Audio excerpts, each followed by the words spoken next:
to our guys. They did a great job with the interview, so they pretty much told the story. I don't know what I could really add to it, but I will say to the Browns, that's a really, really good football team with a lot of heart.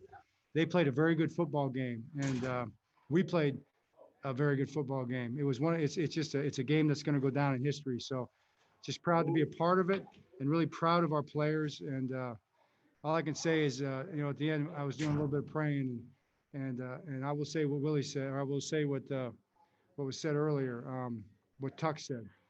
You know, all praise and glory to God. Our guys had faith and trust and belief, and sometimes that's what it takes. So, what questions do you have? Jeff Sarebek. John, when were you aware of, Lamar started cramping, and were you just proceeding with Trace, or did you have any inkling that Lamar was getting closer to coming back from the locker room? No, I really didn't. We were proceeding with Trace, and there was no indication that Lamar was coming back at that point. I didn't know he was on the sideline at that point. He'd been out there, but I'll give our trainers all the credit. I mean, they did a great job of getting him back out there. They're not going to come and tell me that he's back on the field. They're going to tell me when he's ready to go. And so he must have been getting close at that point. So it's just the circumstances. I mean, with all the things that went on in this game, the timing, like you're talking about, of that right there. I mean, if you wrote a movie about this, people wouldn't believe it. They would say it could never happen. Reality is stranger than fiction, or whatever that saying is. That's kind of what it is here. I mean, it's crazy. Mark Viviano. Hey, John. Among many things that got the game to the point that it was obvious problems with the field in terms of your guys slipping. How problematic is that? Obviously, and were you able to overcome it to some degree once you guys figured out treads or cleats? Well, I think we overcame it. We went to the seven studs, they call them, the longer cleats, and a lot of guys were changing into them even on the sideline. It's just a different type of field. It's a different type of grass. It's fescue. It's not what we have as a northern Bermuda. So that's the way the field is at the end of the year. But it was in good shape. It's just a looser field. It was a little bit little moist and everything, and we did slip quite a bit. Ryan Mink. Coach, can you just talk about the heart that your team showed? I mean, Lamar in particular, obviously, the way he came back in that final touchdown, but really everybody on that final drive. Just what did this night show you about this team? It probably showed me, Ryan, what I already knew and believed. I mean, I love these guys. And it's not, because they're football players or because they play for us or even being with them every day. It's for who they are. I mean, they have the hearts of lions. They really do. And, I've got a lot of respect for football players, especially in the National Football League. And it's a tough sport to play. And this league is very competitive. That team over there is a really good football team. And they had great heart too. So for our guys to be able to do that and to make those plays at the end when it counted the most, it says so much about their character and who they are, their trust and belief in what they believe in, higher and believing in each other and believing in themselves. I mean, all those things that, people say, well, what does that mean? It's like, well, I think we all know, it's kind of what we're all about as people. And I think it's great for young people to see something like that and to hopefully be inspired by it. Because I can tell you one thing, I'm inspired by it. I'm inspired by what I just saw. Charles Walker. John, as you're standing out there through those twists and turns at the end, I mean, is it hitting you that you're in the middle of something that sort of has the whole country captivated and that people are going to be talking about for years, or does that only come after the fact? It really only comes after the fact. During it, you're just trying to, help where you can. I mean, we had so many guys going down on defense.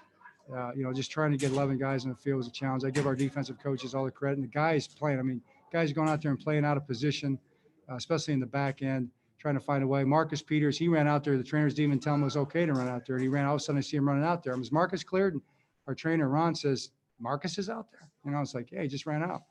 And he blitzed, and almost got a sack. So it was just one of those wild games that you just, it's going to be hard to explain and define. Aaron Kazinitz. Hey, John. Two quick things about that Trace McSorley's injury. Do you have any updates on Trace, or is it too early to tell? And what was that process like? Were you guys able to call a play and have a normal, huddle with Lamar getting in there, or did you have to sort of spend that 2-minute drill planning in case neither of them could play? Well, it happened so fast, and as soon as Trace was going down, while he was down, then it became apparent that Lamar was going to be able to play. So at that point in time, Coach Urban and Coach Roman talked to Lamar and made their plans for the 2-minute period. They did a great job. I got to tell you, I got to give our offensive coaches just a tremendous amount of credit, Coach Roman and all the guys. I mean, the guys executed. I mean, the plays that were made, you know, the Willie Snead catch to keep the drive, like the Mark Andrews catches to extend drives and keep us going. I mean, the Marquise Brown scramble play for the touchdown. I mean, and then the offensive line hanging, that's a heck of a front.